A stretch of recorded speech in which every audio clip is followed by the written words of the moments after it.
Hey guys, so I know my channel trailer's already up, but I wanted to talk a little bit more about Life Story TV before we get into this first video. My name is Olivia Ketron, and I started this channel because I had just seen so many YouTubers posting amazing videos and putting their heart on their sleeve, telling their life stories and struggles that they've gone through in order to help other people that are going through the same things. So that's essentially what this channel is about. This channel is about letting people share their stories and share their experiences so that you guys watching can have somebody to go to when you don't think you have anybody who's ever been through something like that. And this first story is by a really good friend of mine.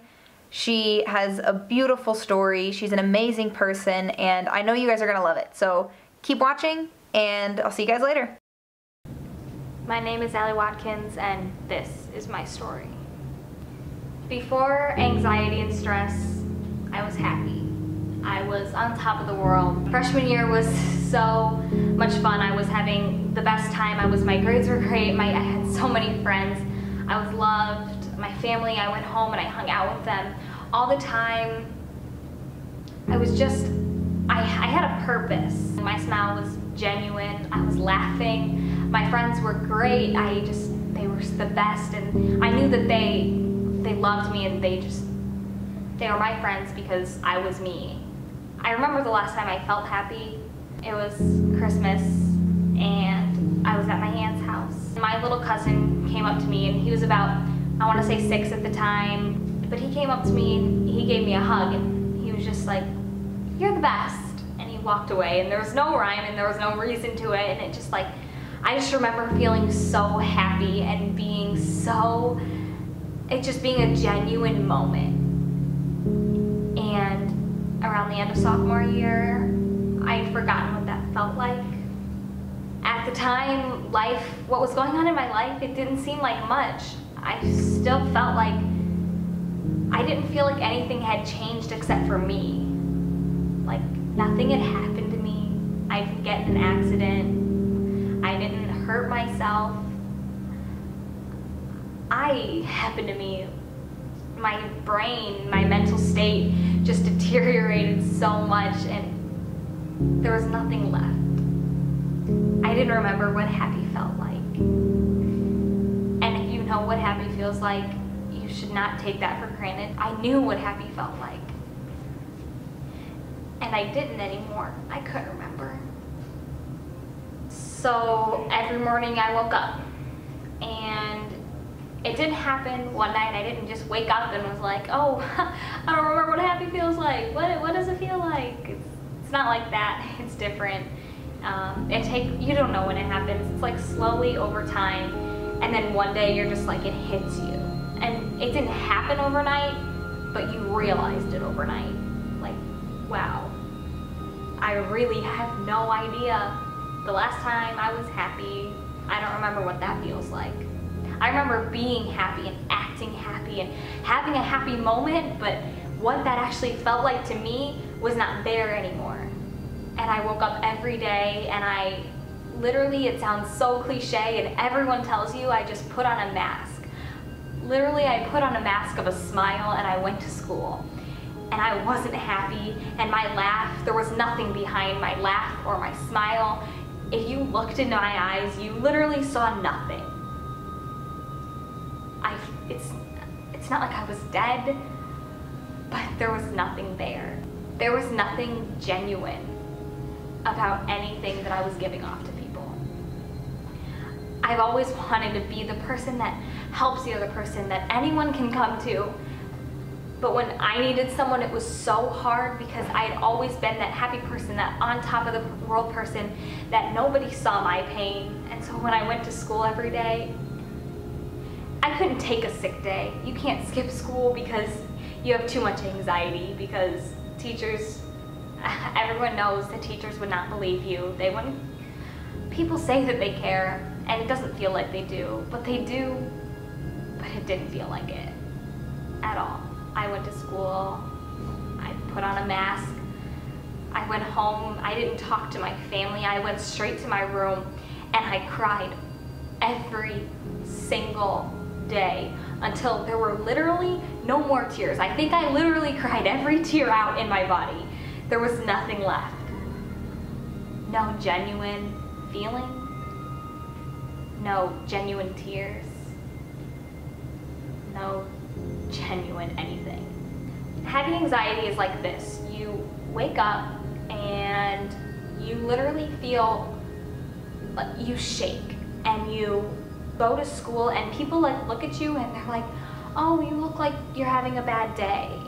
And you just want to scream and you just want to be like, yes, I am having a bad day, I'm having a bad life. But you can't, because they wouldn't understand, because nothing happened to you. Nothing, you didn't get cancer, no one in your family died, you're not hurting yourself. Nothing happened to you. You happened to you. And I felt that every single day. I came to school and I literally put on the biggest smile, a bigger smile than I had when I was a freshman, when I was actually happy. I put on a bigger smile than that, and I just showed off. I was here, I'm, happy, but I wasn't. With anxiety and stress and lots of it comes anxiety attacks. Anxiety attacks are exactly what you think they are. They're like asthma attacks for the brain. You can't breathe, you're shaking, you're down on the ground because you physically can't see. Everything is black, everything is flashing. Your brain is literally telling you, you will never get through this. The littlest sign of stress can cause an anxiety attack, the littlest thing. Breaking a pencil gave me an anxiety attack. My pencil broke in half, and I had to leave the room because I couldn't feel, I felt like I was gonna fall over. It was a horrible day. I was in the middle of a test and my pencil broke.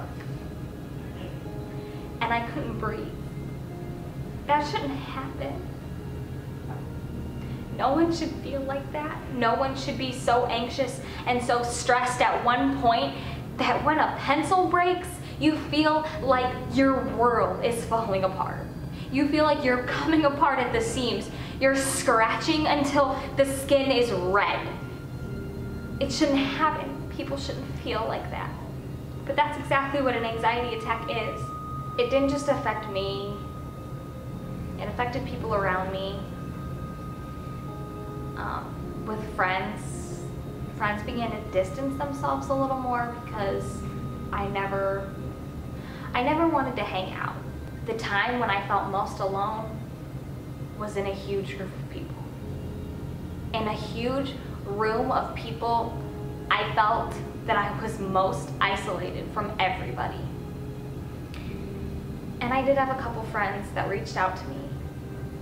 And I can honestly say I don't know if I would be here today if it weren't because of those friends.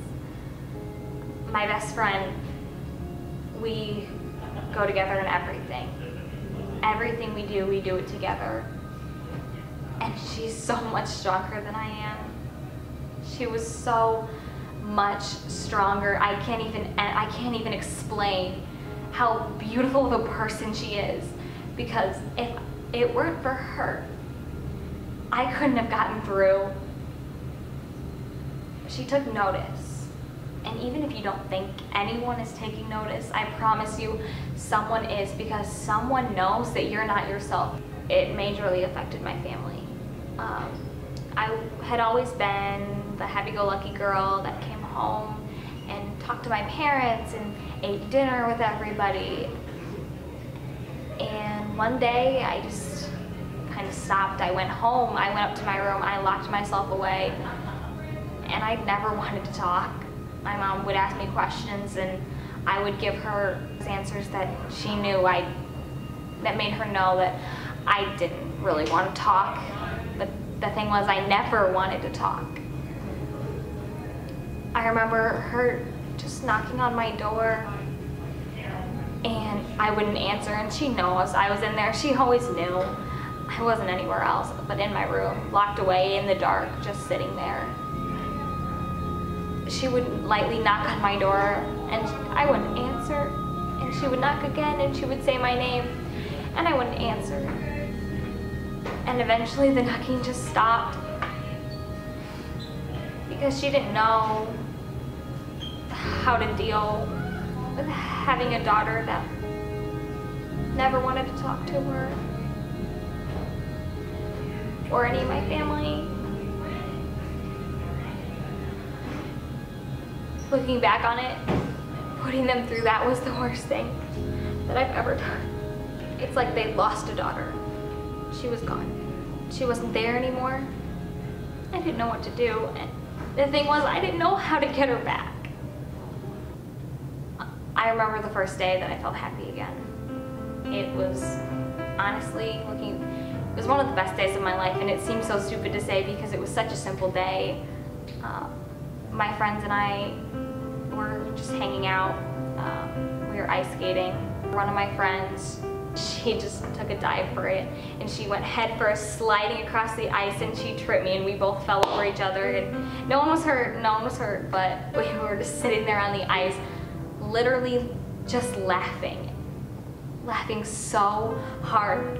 Probably, it felt like forever. It was like, it had to be at least 5 minutes. We had melted some ice. We were just sitting there and just cracking up. And I just remember that this is what happy feels like. After that, it wasn't every day.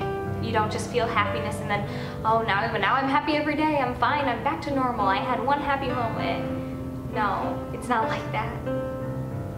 But I knew what happiness felt like, and I wanted it. I wanted to wake up every day and feel happy, and I went after it. To help people, you have to learn how to help yourself. And that's where Ryla came in. Ryla was a camp that I went to, Rotary Youth Leadership Awards. I had a counselor, and her name was Lindsay. I remember her story like it was yesterday. She told my story. She told the story of what I had gone through, but she related it to herself because it had happened to her too. And everything that had happened to me had happened to her. Her friends, her family, herself, her anxiety attacks. She was pulling her hair out. She was scratching herself. It was exactly what had happened to me. And in that moment, this wave of relief rushed over me. I finally had found someone that understood. I could relate to someone, and the happiest moment of my life, I think so far, had been the moment I found someone to relate to. When I couldn't put it in words, she put it in words for me. I was so scarred. Mentally, I was so scarred. But scars are beautiful. And she taught me that. Because they are. Mentally, physically, emotionally. Scars are beautiful. Because they let people know that you've gone through something and you got through it.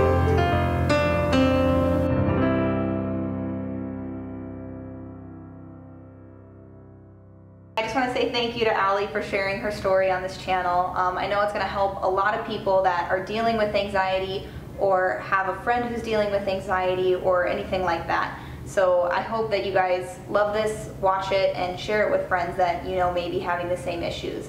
Before we go, Ali, do you have any last advice that you want to give your audience? Yeah, I do. You can do it. That sounds so cliche, but you can. And when you're going through it, your brain says, no, you can't do this, but you can. There was a quote that Lindsay actually showed me, and it's kind of became one of the greatest quotes that I kind of rebuilt my life around it.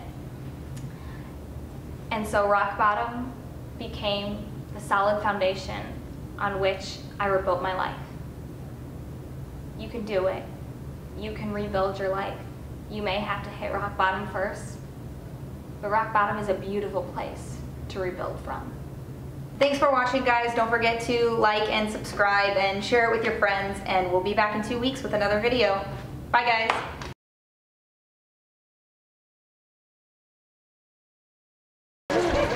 So, how long have you guys been friends? Oh, we'll tell you this We hate story. each hate each other.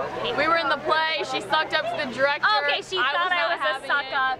We were the same So anyway, we were both in history day, right? And then we were like, we both did pretty well our 7th grade year, even though we hated each other. So then one day we were like, so do you want to be a group? And then ever since then, we've been inseparable.